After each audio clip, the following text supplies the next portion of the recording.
Hey, Stephanie.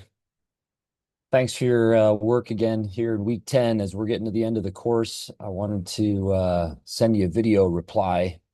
We might connect some in week 11 as well, but this is my chance maybe to bid you farewell a little more personally as we get to the end and reply to your work, your response on the Passovers in this forum. I'm glad you just spent a little time framing Jesus's death according to the way that he does as uh, the giving of the Passover lamb with all of that sort of historic reverberating significance. I like how you frame that as solidarity with his people's history and hope. I think that is well said. As I'm reading what you're saying, I also want to emphasize, all of the horrible irony that then is unleashed by this association. The fact that he's saying this to people who are some in the midst of betraying him, all in the midst of not only not understanding him, as I think you suggest, but deserting him. Peter, who is about to deny him despite his protestations to the contrary.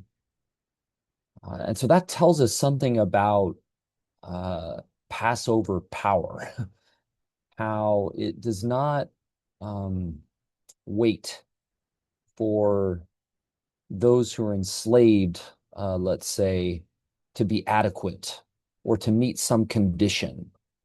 Uh, Instead, it presses into their need with God's power, God with us, uh, even before they're conscious of what they need in its kind of full ramifications.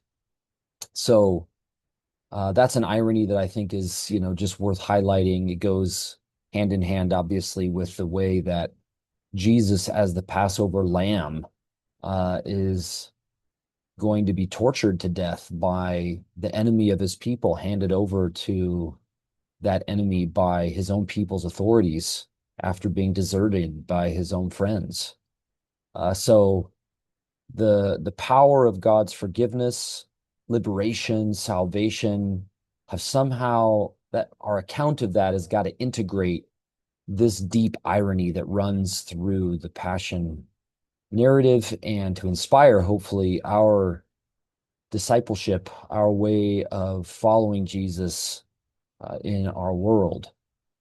I'm struck also, as I'm saying this, by this coming moment in the passion narrative, which you may already have heard or read, when the blood that Jesus says here is the blood shed for the forgiveness of sins, the blood of the new covenant for Israel and Judah, prophesied by Jeremiah, um, that very blood is what the crowd that's gathered before Pilate, that Matthew describes as all the people, will call down upon itself as a curse. His blood be upon us and upon our children. And Matthew has set us up to be able to hear in that just horrifying self cursing a word that actually invokes blessing because Jesus says that this blood that he's shedding, which is for betrayers and deniers and deserters, is blood of the new covenant for the forgiveness of sins. And so Matthew hints at how it will avail not only for Jesus's failed disciples, but also for people who are the most directly involved in calling for his public torture and welcoming whatever consequences of that death might be for their lives and on down into the future, there's children's lives and beyond. So the irony gets even deeper because God turns our sin into the means of God's blessing. So I hope that that inspires hope in us as we continue to face in a variety of ways the power of sin in our world and in ourselves. Thanks again for some really good work across the whole term. I'm sorry we didn't get to arrange a Zoom meeting of any kind, or you weren't able to join any of the ones. But I'm glad to have been able to study Matthew with you this term. I hope our paths will cross again.